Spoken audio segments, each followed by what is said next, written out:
Hey, it's Mazzy. This is Mazzy's mix number 26, and these mix tape videos are when I throw together a bunch of different things, parts and pieces, leftover outtakes, new releases, maybe used pickups, records people have sent to me, just whatever I friggin' feel like it. And I want to do a couple of shout outs to begin with some channels I've been watching over the last few months up to a year. And the first one is one that I watch and I don't quite understand what he's saying totally.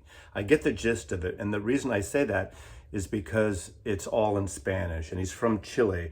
And the channel is Circos de Jazz, and Circos in Spanish, I think my understanding that it's like the groove. I mean, it's kind of a channel that has been pushed away, but I assume in Spanish they use it as the groove, as the beat and the mood of jazz. He's a sax player. His name is Guido Ruiz, and he is from Chile, and he actually sent me a little inbox. He liked my channel, and I've been watching his videos. It's mostly all jazz videos, and I'm learning a lot. So I'm going to put a link below to these channels. So if you want to learn Spanish and just want to learn jazz and get a more vast view of the world,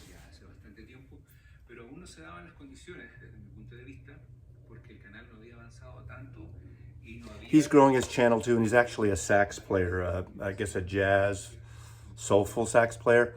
But I don't watch every single video, but he shows a lot of these jazz and jazz reissues and tone poets and blue notes that a lot of you out there are listening to. So, que lástima. No comprende todos las hablar.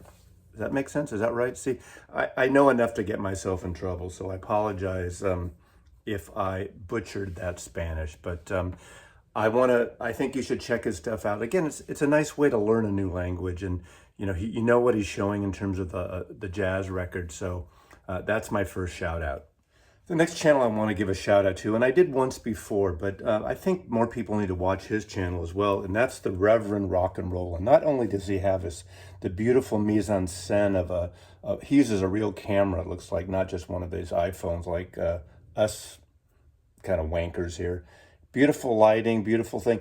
What I like about the Rev, he's got an hysterical sense of humor, but he's spot on his directness of records and his philosophical view of vinyl, some audiophile, some not. But again, a kind of an interesting take. And those are the coolest yellow amber tinted glasses, right? I believe he's in Atlanta. He's got this kind of, I mean, he's hysterical. If you get this kind of humor, I love seeing the sense of humor in these videos too, and someone presenting real stuff, but have a little lightness to it. Because as I've said before, there's been a whole thing with all this MoFi stuff, which I'm not getting into in this video, and with Michael Fremer, one of the vinyl gurus in terms of he's been promoting vinyl straight during the CD era. And some people don't like his shtick and his humor. I happen to like it. And I've always said that he's one of the few audiophiles that has a sense of humor, because most of the people don't who are audiophiles. Now, that's a vast prejudicial generalization, but I'm sticking with it. So anyway, I'll put links below. The Rev, in fact, this last video he did, I'll link that one, and you can kind of search through. It's really interesting what he says about the current state of vinyl, which we're all part of, and inflation, and what's happening with pressing plants, and the increase or lack of major increase in vinyl sales. So the Rev, Rock and Rollin', check him out as well. Every once in a while I get packages in the mail, and I really appreciate it. I don't expect it, and I don't encourage it. But I guess when someone's listening to something you're talking about and they said something, that actually makes it a little more special, or if they want to turn you on to something you're not aware of. And I got this envelope from someone named Ron, and it's basically a random act of kindness, pay it forward, which is really sweet. Cynical I can get with everything, but he was listening to one of the videos I did a while back about Ray Davis and the Kinks and his solo records, I think. And I mentioned Return to Waterloo. I showed that record, the soundtrack to that. And I don't have a copy of the DVD of the movie, and I don't think I've ever seen the movie. I've seen pieces of it.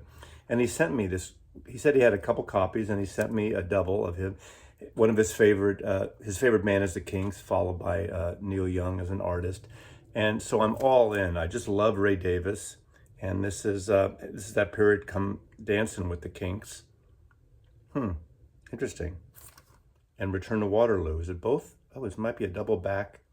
Oh, it's a double back thing. So anyway, it's got movies, songs from like Come Dancing, Predictable, you know, those, the later Kinks on Arista Records. So thank you, Ron, for this. It's been too long. I've had this like a couple months now. I haven't watched it yet. I've been so wrapped up with everything. But that is a very amazing, wonderful act of kindness. And then this is a good example. I got Soda Stereo, the CD, just showed up one day. And occasionally I'll get something and I'll think, God, was I drunk one night and ordered this online from Amazon or something? I had no idea this came from, no note or anything. Turned out I got this from Jorge, and he had sent me an email, but I guess it went in my spam folder initially. That he was sending me something and I didn't know, and then he reached out on a live stream and mentioning that. And apparently, I don't know about this band. They're from Costa Rica, and they're apparently one of the biggest bands in Costa Rica in the 80s and 90s. I have not heard of them. Their greatest guitar player, Gustavo Cerati, passed away. They did I guess some of their music was used in Cirque du Soleil. I've seen a bunch of Cirque du Soleil things. I just think they're fabulous. When they used to bring the tent up a few blocks from where I lived in San Francisco, off the Mission near South of Market, and then obviously later saw the Love. And the best one is O in Vegas, the water tanks in Cirque du Soleil. Also what's the one with the horses? That one's pretty amazing too. So I'm gonna be checking this out. I'm gonna burn it to my hard drive, or upload it to my hard drive and play it in the car. That's where I usually play CDs, although as you can see, I'm not against the compact disc format.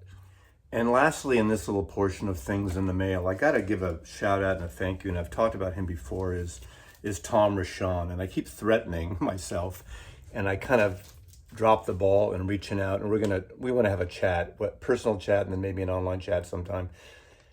As I said, I know Tom Rashan of him from all these great covers he did for Warner Brothers Records and Capitol Records, album covers, everything from Brian Wilson to the Beach Boys, to the Latin Playboys, to Yoko and Lennon on the reissues, even I think participating in the mono box set in terms of the packaging on it.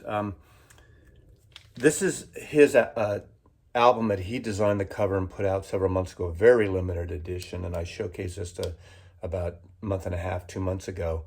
And this is Japanese cassette. It's very avant-garde, ambient, industrial sounds, and very minimal. He was a member in the 80s, which I didn't know at the time, the Los Angeles Free Music Society. And I always compare him, rightly so, wrongly so, to a group that I was into at the time in San Francisco, The Residents, where it's avant-garde, multimedia. And then he's a great designer and a great artist on his own right. I know he's into pottery too. He sent me a whole, like, his personal gift pack from his archives, and I haven't jumped in to listen to these, and he knows and I know it's going to be a deep dive. But these are things that he has put out over the years, and he's designed as well. Here is the Los Angeles Free Music Society. This is, let's see, produced by the Cortical Foundation. Yeah, the Los Angeles Free Music Society. Look at this, this 7-inch. Is that a 7-inch? I don't know my inches right now. Really beautifully designed. Beyond the Pink Live. Very indie, very beautiful limited editions. La Forte 4. Wonderful series. God, I love this stuff. Now this is beautiful. This is a Tom Rashan, I guess, solo project. Look at how beautiful this is. This is a 10-inch, and it's called The Song of Mr. Phonogram. I think that is one of those beautiful covers I've seen in a while. And I don't know what year this was. 2006, 2007. It's a, ooh, oh my God. I don't think I even noticed this. It's a limited edition of number 500, and it's number 0. I mean, even Ringo, when he got his numbered White album, Ringo got number 1. He didn't get 0. Tom sent me 0. The Incandescent Gramophone. God, what a beautiful, on craft paper looks like. Beautiful package. Thank you, Tom. I'm going to show all these because I think they're really great. A musical collection of the Los Angeles Music Society. And again, I haven't listened to these, and I know what I need to be in store for when I listen to these. Bee People. Look at that Stratocaster. 1993 Strat, red Strat, American. I know, sorry, got a little carried away there. This one apparently is kind of rare now. In fact, Stunt Rot Confusion is looking for a copy of this, and he's in Sweden. He's a Frenchman in Sweden. He was telling me about it. So I can't wait to listen. I'm going to listen to this first. And this is Proscenium and Elevator Bath Records, I guess. Look at that. Beautiful. Thank you, Tom, for these. And a picture disc. You know how I feel about picture discs, but still it's really kind of a lovely au natural. It almost looks like that California coast that we all know, those of us who were there love it dearly. The Los Angeles Free Music Society, the lowest form of music, the CD box set. God, again, I'm a freak of nature, a freak of design. Look how beautiful this is. Look at this. Look at, I mean, it's hard doing the stuff standing up. That's what she said. Handmade in nature. Looks like it's hand compiled. Of course, everything is collated by hand and these kind of things. But I need to be in the right mood, and I'm going to dive into all this. I'd like to do almost 2 interviews or 2 parts. One, his work of the avant-garde and the art, music, industrial sense of the Los Angeles Free Music Society, and another one of his favorite record cover designs personally, as well as some he likes that he didn't design. So we're gonna do that at some point, if you are into it. I know I keep teasing, I feel like such a tease here, but he's got his stuff and I got my stuff. So let's move on to some new releases, records I picked up, and we'll continue this. Hey. So I have these flip bins, which I'm not getting free. I'm not promoting them, but people always ask me about them. I've had them a number of years, and they're called, I think, LP bin. If you Google LP bin, if I think about it, I'll put the link below, but Google LP bin, and I think you buy 2 of them for $60, $70, so $35 a piece, but they're very heavy. They're good for flip bins. And I have 5 down here and 3 upstairs for my new releases. That's not what I really wanted to talk about here, but 2 of them, this is where I keep my tone poets. Now, these are the real deal. These are from all analog tapes. So this whole recent debate about sourcing from analog tapes. Kevin Gray cut these, Joe Harley, great Stoughton covers. I have them in alpha order. I don't have all the tone poets, but I probably have 90% of the ones released, the ones I want. I don't have to have every single one, but I wanted to show this because I've showcased her work, Copal Design, out of San Francisco. Woman-owned company that makes these really nice divider, wooden, like plywood veneer, I guess, title areas. And I have one from the Coleman collection that the archivist gave me as a gift. Let me just show you that.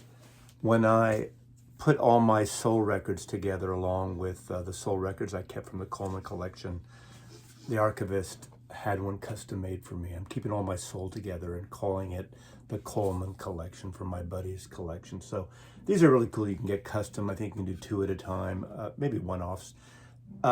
Not cheap, but high quality. They also have alpha and genre dividers. I don't use the alpha ones because I don't want ABC on my collection. Some people like them. Yes, there are knockoffs and cheap ones, and you can get things a lot cheaper, but I do have a classical, I have world music, I have new releases in heavy rotation and cocktail music. And they have some that are their generic ones that they make, but I really like them. And I want to support small business in San Francisco.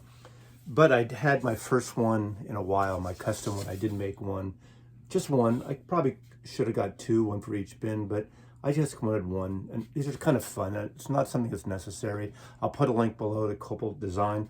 No, I'm not a shill. I just like to support good companies, and she makes great stuff, high quality stuff. Takes a while for the custom, a few weeks. If they have it in stock, it ships pretty quickly, I think. Do you know where you were on December 5th, 1980? I hadn't thought about it, but I definitely know where I was on December 8th, 1980. That's, I know the moment, the minute.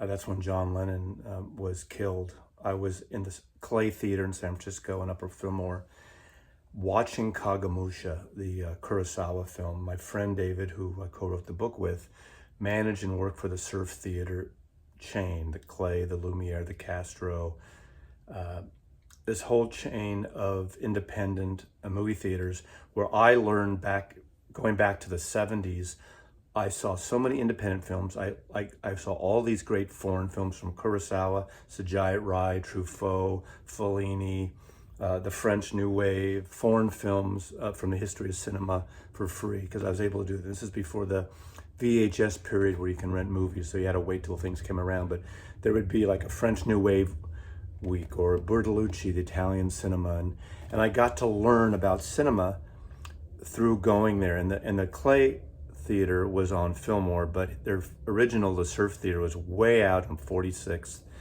and Judah Street, actually very close to where Tunnel Records is on Noriega, way out towards the Great Highway in the Pacific Ocean in San Francisco. And they had a cafe in the Surf Theater. As far as I know, the first cafe, even before New York, Greenwich Village, in a movie house.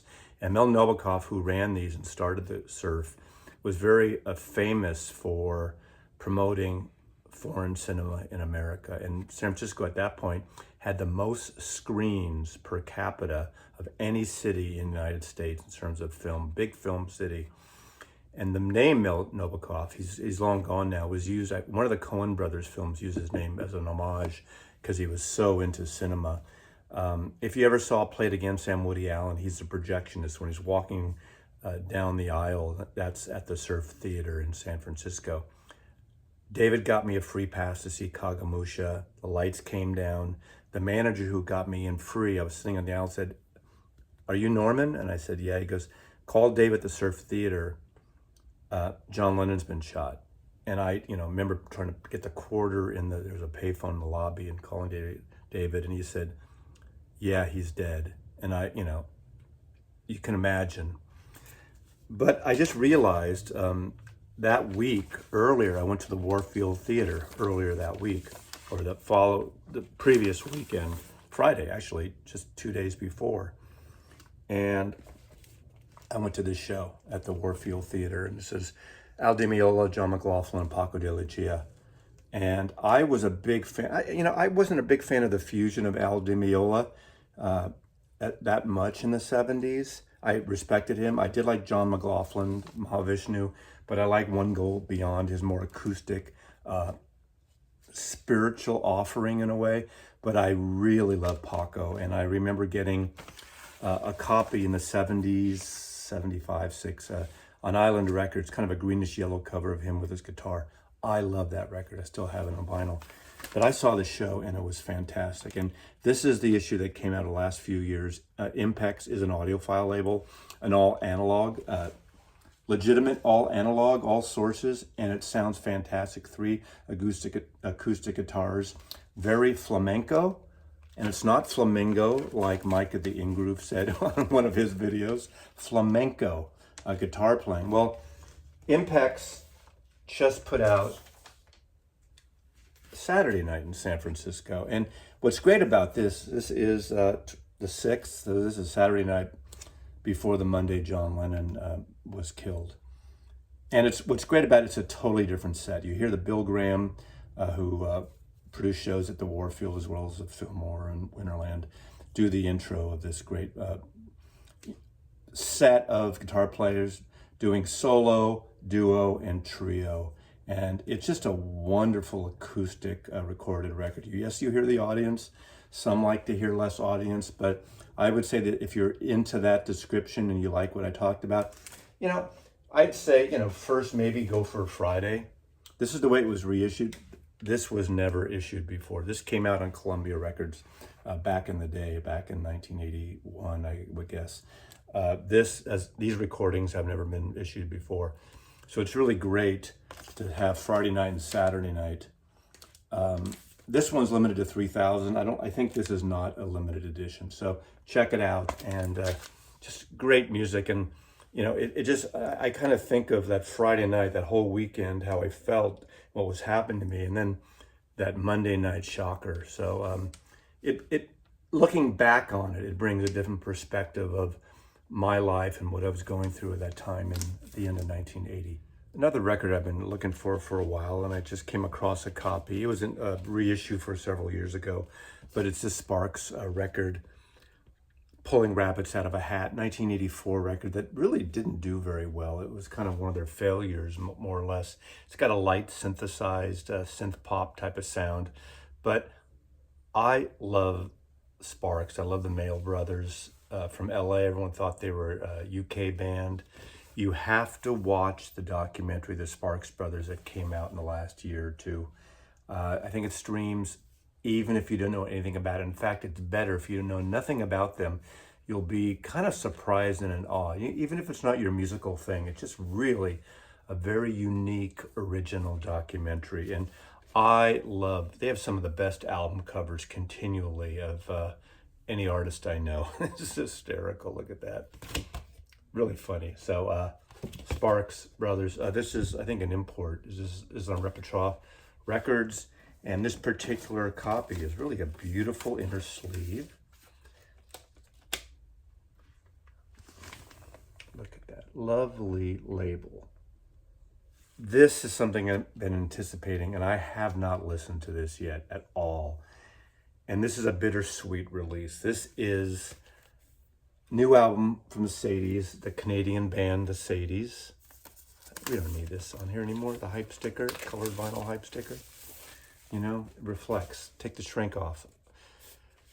This is on Yep Rock Records, and those of you who know the Sadies know that Dallas Good, one of the brothers of the Sadies, died, 6-7 months ago, I think now, very suddenly. And the too twangy guitar style of those two brothers on stage is nothing more than just so wonderful and dynamic as hell.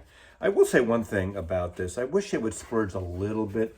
The cardboard is so thin. Now, I guess, we know all the UK records that came out in the 60s and 70s had thin. Maybe it's not a big deal. But lately, I think it could have been 1 point heavier weight cardboard.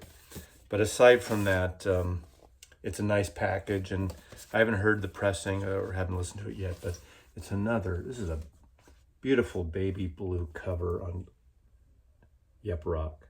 I'm going to end the video today with a little book section. Let's talk about music-related books. I haven't in a while. I've done a few videos on books, and I have not read all these yet. Lovely little book.